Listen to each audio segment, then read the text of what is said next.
RECARO Young Sport.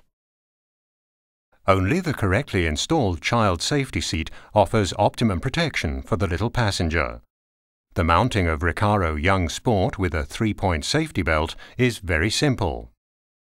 When the seat is used for children weighing 15 to 36 kilograms, the 5-point belt system is removed from the RECARO Young Sport and the child is secured using the vehicle's own 3-point belt.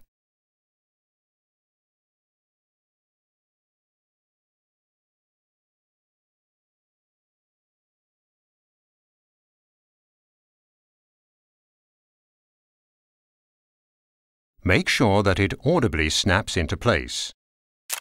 The belt lock has to be positioned below the belt guide of the seat. Important, the belt may only run towards the back in this respect. Attention, never place the belt too close to the neck. The middle of the collarbone constitutes the optimum position. The belt guide should be adjusted a little above the shoulder. Now the Young Sport is correctly installed.